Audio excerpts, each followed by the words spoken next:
जय श्री कृष्ण दोस्तों, स्वागत है आपका हमारे आध्यात्मिक चैनल में, जहां हम आपको श्रीहरि की लीला और उनके परम भक्तों की अद्भुत कथाएं सुनाते हैं। आज हम जानेंगे श्री कृष्ण के पिताजी भगवान वासुदेव जी के बारे में। वासुदेव जी कौन थे, उनका जन्म कहाँ हुआ, वो कौन से राज्य के राजा थे और उनकी कथा श्री कृष्ण के जीवन से कैसे जुड़ी है। इस अद्भुत यात्रा में हमारे साथ अंत तक जुड़े रहिए। वीडियो को लाइक करिए, चैनल को सब्सक्राइब करिए और बेल आइकन दबाइए ताकि आपको हमारे हर नए वीडियो की सूचना तुरंत मिले। तो चलिए जानते हैं इनके बारे में। वासुदेव जी का जन्म और वंश क्या था। वासुदेव जी का जन्म यादव वंश में हुआ था। उनका गोत्र लून पर्वत था, जो चंद्रवंश की शाखा माने जाते हैं। यादव वंश का मूल वंशज यदु थे, जो स्वयं चंद्रवंशी राजा नहुष के पुत्र थे। वासुदेव जी के पिताजी का नाम शूरसेन था, जो मथुरा के राजा थे और यादव वंश के प्रतापी शासक माने जाते थे। शूरसेन के पुत्र वासुदेव का जन्म मथुरा नगरी में हुआ। बचपन से ही वासुदेव जी धर्मपरायण, क्षमाशील, तेजस्वी और अत्यंत बुद्धिमान थे। उन्हें वेद शास्त्रों का गहन ज्ञान था और वे अपने समय के श्रेष्ठ राजनीतिज्ञों में गिने जाते थे। वासुदेव जी का चरित्र आदर्श था। सत्यप्रियता, धर्मनिष्ठा और परोपकार की भावना उनमें कूट कूट कर भरी थी। अभी तक आपने चैनल को सब्सक्राइब नहीं किया है तो जल्दी से सब्सक्राइब कर ले और दोस्तों वीडियो को अंत तक जरूर सुनना व देखना। जानते हैं वासुदेव जी का विवाह और परिवार के बारे में। वासुदेव जी का विवाह देवकी जी से हुआ, जो देवक राजा की पुत्री थी। देवक यादव वंशीय ही थे और उग्रसेन के भाई थे। वासुदेव जी की एक और पत्नी रोहिणी थी, जो बलराम जी की माता थी। इस प्रकार वासुदेव जी के दो प्रमुख विवाह हुए, देवकी और रोहिणी से।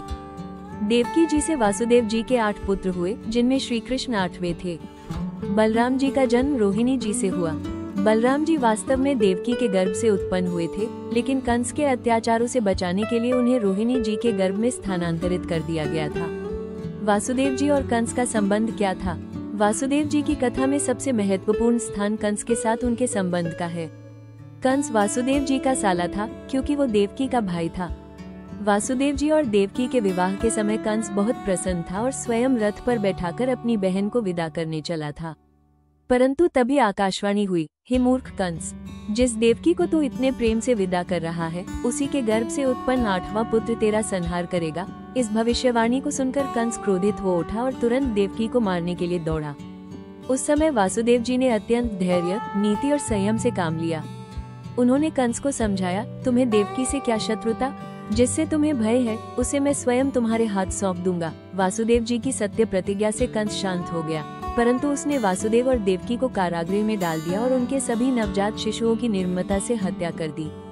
अभी तक आपने चैनल को सब्सक्राइब नहीं किया है तो जल्दी से सब्सक्राइब कर लें और साथ ही बेल आइकन के बटन को दबाना मत भूलना। वासुदेव जी को बलिदान और धैर्य के लिए जाना जाता है। वासुदेव जी की सहनशीलता, धर्मनिष्ठा और सत्य पर अडिग रहने का उदाहरण विश्व में अनुपम है। कंस की क्रूरता के बावजूद वासुदेव जी ने कभी भी धर्म का मार्ग नहीं छोड़ा।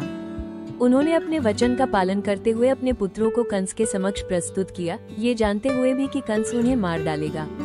वासुदेव जी का ये बलिदान केवल अपने वचन की रक्षा के लिए नहीं था, अपितु समय की गति और भगवान की इच्छा को समझने का भी प्रमाण था। वे जानते थे कि श्रीहरि स्वयं कृष्ण रूप में अवतरित होकर अधर्म का नाश करेंगे।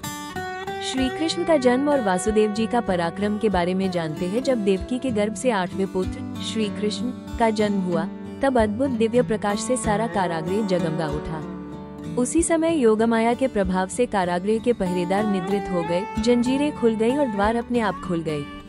वासुदेव जी ने नवजात श्री कृष्ण को सिर पर रखकर यमुना पार किया।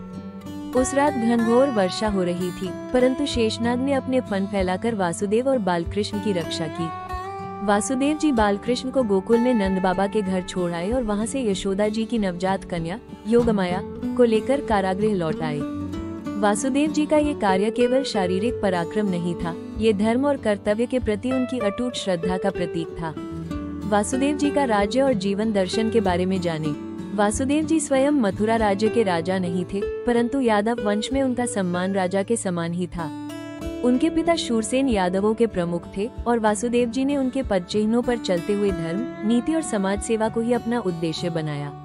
वासुदेव जी ने कृष्ण के अवतार के पश्चात भी मथुरा और द्वारका में समाज सुधार, धर्म प्रचार और नीति राजनीति में महत्वपूर्ण भूमिका निभाई।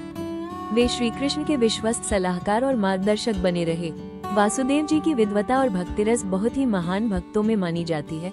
वासुदेव जी केवल एक पिता या राजनीतिज्ञ ही नहीं थे, वे एक उच्च कोटि के ज्ञानी, तपस्वी और भक्त भी थे। उन्होंने जीवन में जो भी कष्ट सहे, उसे भगवान की लीला मानकर सहर्ष स्वीकार किया। उनका जीवन गीता के उन सिद्धांतों का उदाहरण है, जहाँ कर्तव्य पथ पर अडिग रहना ही परम धर्म है।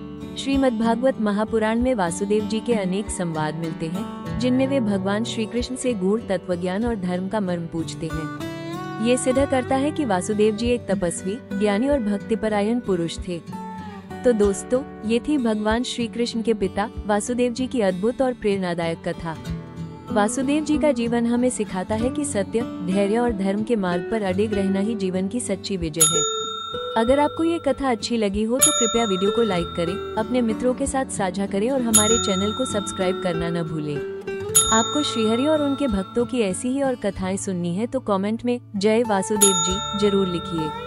मिलते हैं अगले वीडियो में, तब तक के लिए हरे कृष्ण, राधे राधे।